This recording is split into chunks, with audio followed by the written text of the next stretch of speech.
দখলদারি ইহুদিবাদী ইসরায়েল এবং ফিলিস্তিন পুরোদমে যুদ্ধ চলছে, জানিয়ে দেব আমাদের হাতে থাকা সর্বশেষ আপডেট আন্তর্জাতিক সংবাদ। সংবাদের শুরুতেই সংবাদ শিরোনাম। প্রথমে জানিয়ে দেব ইসরায়েলকে গাজায় অভিযানের অজুহাত দিয়েছে হামাস। এরপর জানিয়ে দেব ইসরায়েলকে সতর্ক করলেন 13 দেশের পররাষ্ট্রমন্ত্রী।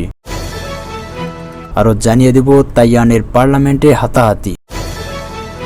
এরপর জানিয়ে দেব ইসরায়েলের 4 বসতি স্থাপনকারীর উপর কানাডার নিষেধাজ্ঞা। সর্বশেষ জানিয়ে দেব ভারতের 2 ব্র্যান্ডের মশলা নিষিদ্ধ করল নেপাল। শুনছিলেন সংবাদ শিরোনাম, এখন বিস্তারিত। গাজা উপত্যকায় ইসরায়েলি বাহিনীর নির্মম সামরিক অভিযানের জন্য ইসরায়েলের পাশাপাশি হামাসকেও দায়ী করেছেন ফিলিস্তিনের প্রেসিডেন্ট মাহমুদ আব্বাস। তিনি বলেছেন, হামাসের গত 7 অক্টোবর হামলায় ইসরায়েলকে গাজায় সামরিক অভিযান চালানোর অজুহাত দিয়েছে। মধ্যপ্রাচ্যের আরব অঞ্চলের দেশগুলোর জোট আরব লীগের 33তম সম্মেলন শুরু হয়েছে বাহরাইনের রাজধানী মানামায়। ফিলিস্তিনের প্রেসিডেন্ট ও সেই সম্মেলনে গিয়েছিলেন। বৃহস্পতিবার সম্মেলনে দেওয়া এক বক্তব্যে মাহমুদ আব্বাস বলেন, হামাস সম্পূর্ণ একক সিদ্ধান্তের ভিত্তিতে গত 7 অক্টোবর ইসরায়েলের যে হামলা চালিয়েছিল সেটি আসলে ইসরায়েলকে গাজায় এই দীর্ঘ সামরিক অভিযানের অজুহাত তুলে দিয়েছে।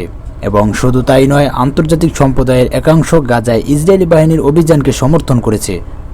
তাদের কাছে এই অভিযান ন্যায্য এবং এই ন্যায্যতার ভিত্তিতে হামাসের গত 7 অক্টোবর হামলা জর্ডান নদীর পশ্চিম তীর, গাজা উপত্যকায় এবং পশ্চিম জেরুজালেম 3 ভূখণ্ড নিয়ে গঠিত ফিলিস্তিনের পশ্চিম তীর এবং পূর্ব জেরুজালেমের ক্ষমতাসীন রয়েছে মাহমুদ আব্বাসের নেতৃত্বাধীন ফাতাহ সরকার, যেটি আন্তর্জাতিক সম্প্রদায়ের কাছে ফিলিস্তিন কর্তৃপক্ষ প্যালেস্টাইনিয়ান অথরিটি নামে পরিচিত। ফিলিস্তিনের বৈধ শাসক হিসেবে পিএকেই স্বীকৃতি দেয় বহির্বিশ্ব।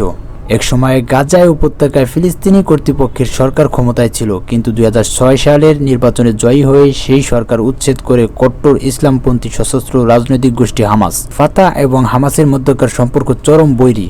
এর প্রধান কারণ ফাতাহ নিয়ন্ত্রান্তিক রাজনৈতিক সংগ্রামের মাধ্যমে ফিলিস্তিনি স্বাধীনতা আন্দোলন চালিয়ে নিতে বিশ্বাসী। অন্যদিকে হামাস বিশ্বাস করে সশস্ত্র পন্থা অনুসরণের মাধ্যমে ইসরায়েলকে ধ্বংসের ভিত্তিতেই ফিলিস্তিনি স্বাধীনতা অর্জন সম্ভব।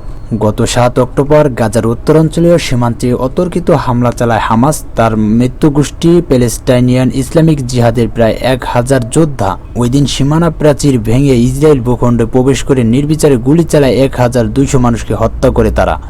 সেই সঙ্গে জিম্মি হিসেবে 242 জনকে ধরে নিয়ে যায় তারা। জবাবে ওই দিন থেকেই গাজায় সামরিক অভিযান শুরু করে ইসরায়েলের প্রতিরক্ষা বাহিনী, যা এখনও চলছে। ইতিমধ্যে এই অভিযানে নিহত হয়েছেন 35,000-এর বেশি ফিলিস্তিনি। এই নিহতদের 56% নারী এবং শিশু। এদিকে গাজায় ইসরায়েলি বাহিনীর অভিযান শুরুর পর থেকে পশ্চিম তীরে আর্থিক সহায়তা প্রদান কমিয়ে দিয়েছে ইসরায়েল ও আন্তর্জাতিক সম্প্রদায়। ফলে গত কয়েক মাস ধরে ফিলিস্তিনি কর্তৃপক্ষ ব্যাপক আর্থিক চাপের মধ্যে রয়েছে বলে জানিয়েছে মাহমুদ আব্বাস। ধনী আরব রাষ্ট্রগুলোকে এক্ষেত্রে এগিয়ে আসার আহ্বান জানিয়ে ফিলিস্তিনি প্রেসিডেন্ট বলেন, ফিলিস্তিনের জনগণের সহায়তা প্রয়োজন। আরব অঞ্চলের নিরাপত্তা, ফিলিস্তিনের স্থিতিশীলতা এবং ফিলিস্তিন কর্তৃপক্ষের তাদের সরকারি দায়িত্ব পালন অব্যাহত রাখার জন্য এখন সহায়তা জরুরি। আমি আরব লীগকে বিষয়টি বিবেচনা করার অনুরোধ করছি। ইসরায়েলকে রাফায় স্থল আক্রমণ বন্ধ করতে এবং ফিলিস্তিনি জনগণের কাছে আরও সহায়তা পৌঁছানোর অনুমতি দেওয়ার জন্য একটি চিঠিতে স্বাক্ষর করে সতর্ক করেছেন 13 দেশের পররাষ্ট্রমন্ত্রী। জার্মান বার্তা সংস্থা ডিএপি জানিয়েছেন, যুক্তরাষ্ট্র ছাড়াও G7 দেশগুলো অন্য সব সদস্য দেশ বুধবার 4 পৃষ্ঠার ওই চিঠিতে স্বাক্ষর করেছে। খবর আল জাজিরার। ইসরায়েলি পররাষ্ট্রমন্ত্রী ইসরায়েল কাটসকে পাঠানো চিঠিতে মন্ত্রীরা ইসরায়েলি সাময়িক নিয়ন্ত্রণে থাকা রাফাহ ক্রসিং সহ ত্রাণ সরবরাহের জন্য সমস্ত সীমান্ত ক্রসিং খুলে দিয়ে গাজার বিধ্বংসী ও ক্রমবর্ধমান মানবিক সংকট নিরসনের নেতানিয়াহু সরকারের প্রতি আহ্বান জানিয়েছে। G7ভুক্ত দেশগুলোর পররাষ্ট্রমন্ত্রী জার্মানি, ফ্রান্স, যুক্তরাষ্ট্র, ইতালি, জাপান ও কানাডার পররাষ্ট্রমন্ত্রী এবং Australia, Denmark, Finland, Netherlands, New Zealand, দক্ষিণ কোরিয়া ও সুইডেনের পররাষ্ট্রমন্ত্রীরা এই চিঠিতে স্বাক্ষর করেছেন। তাইওয়ানের পার্লামেন্টে তুমুল হাতাহাতি জড়িয়েছেন আইন প্রণেতারা। শুক্রবার একটি আইনের সংস্কার নিয়ে মতবিরোধের জোরে সংঘর্ষে জড়িয়ে পড়েন তারা। সম্প্রতি তাইওয়ানের নতুন প্রেসিডেন্ট হয়েছেন লাই চিং-তে। সোমবার থেকে কাজে যোগ দেন তিনি। এর আগে ঘটল এমন অকাঙ্ক্ষিত ঘটনা। রয়টার্সের প্রতিবেদনে বলা হয়, নতুন সংস্কারের প্রস্তাবে সংসদে ভোট শুরুর আগেই সংসদের বাইরে কিছু আইন প্রণেতা একে অপরের সঙ্গে ধাক্কাধাক্কি চিৎকার করছেন। ঘটনার ভিডিওতে দেখা গেছে আইন প্রণেতারা স্পিকারের আসনের আশেপাশে চড়ে বসেন, কেউ কেউ টেবিলের উপর লাফিয়ে পড়েন এবং সহকর্মীদের টেনে মেঝেতে ফেলে দিন। কিছুক্ষণ পর পরিস্থিতি শান্ত হলে বিকালে আবার মারামারি শুরু হয়। গত জানুয়ারিতে প্রেসিডেন্ট নির্বাচিত হন লাই। সোমবার তিনি আনুষ্ঠানিকভাবে দায়িত্ব শুরু করেন, কিন্তু তার দল ডেমোক্রেটিক প্রোগ্রেসিভ পার্টি পার্লামেন্টের সংখ্যাগরিষ্ঠতা হারিয়েছে। তাইওয়ানের প্রধান বিরোধী দল কুওমিনতাং ডিপিপির চেয়ে বেশি আসন পেয়েছেন, কিন্তু তা নিজেদের সংখ্যাগরিষ্ঠতা গঠনের জন্য যথেষ্ট নয়। তাই দলটি তাইওয়ান পিপলস পার্টি এর সঙ্গে কাজ করছে।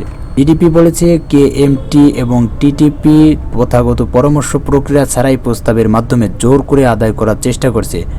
একে ক্ষমতার অপব্যবহার বলে অভিহিত করেছে ডিডিপি। প্রথমবারের মতো পশ্চিম তীরে বেসামরিক ফিলিস্তিনি নাগরিকদের বিরুদ্ধে সহিংসতার অভিযোগে 4 ইসরায়েলি বসতি স্থাপনাকারীদের বিরুদ্ধে নিষেধাজ্ঞা ঘোষণা দিয়েছেন কানাডা। খবর আল জাজিরার। দেশটির পররাষ্ট্রমন্ত্রী মেলানি জোলি বৃহস্পতিবার এক বিবৃতিতে বলেছেন, এ পদক্ষেপগুলোর মাধ্যমে আমরা একটি স্পষ্ট বার্তা পাঠাচ্ছি। চরমপন্থী বসতি স্থাপনাকারী সহিংস কাজগুলো অগ্রহণযোগ্য এবং এ ধরনের সহিংসতায় জড়িত অপরাধীদের পরিণতির মুখোমুখি হবে।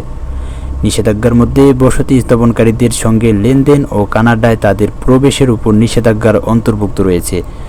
বসতি স্থাপনাকারীরা হলেন ডেভিড চার্চদাই, ইনন লেভি, জাভিভার ইউসেফ এবং মোশো শারভিভ।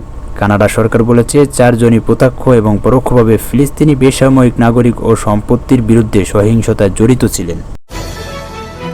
ভারতের এমডিএইচ ও এভারেস্টের মশলা আমদানি বিক্রি ব্যবহারের উপর নিষেধাজ্ঞা জারি করেছে নেপাল।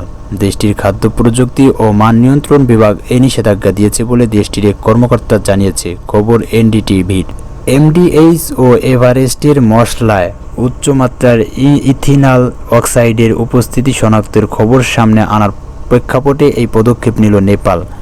নেপালের খাদ্য প্রযুক্তি ও মান নিয়ন্ত্রণ বিভাগের মুখপাত্র মোহন কৃষ্ণ মহার্জন বলেন, তার দেশের এমডিএইচ ও এভারেস্ট ব্র্যান্ডের মশলা আমদানি নিষেধ করা হয়েছে। এই 2 ব্র্যান্ডের মশলায় ক্ষতিকর রাসায়নিক পাওয়ার খবরের পর তারা এমন পদক্ষেপ নিয়েছেন।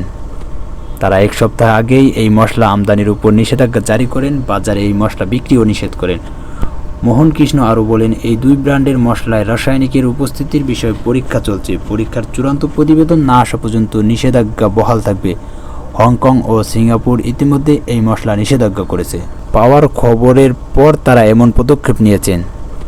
তারা 1 সপ্তাহ আগেই এই মশলা আমদানির উপর নিষেধাজ্ঞা জারি করেন, বাজারে এই মশলা বিক্রিও নিষেধ করেন। মোহন কৃষ্ণ আরও বলেন, এই 2 ব্র্যান্ডের মশলায় রাসায়নিকের উপস্থিতির বিষয়ে পরীক্ষা চলছে। পরীক্ষার চূড়ান্ত প্রতিবেদন না আসা পর্যন্ত নিষেধাজ্ঞা বহাল থাকবে। হংকং ও সিঙ্গাপুর ইতিমধ্যে এই মশলা নিষেধাজ্ঞা করেছে।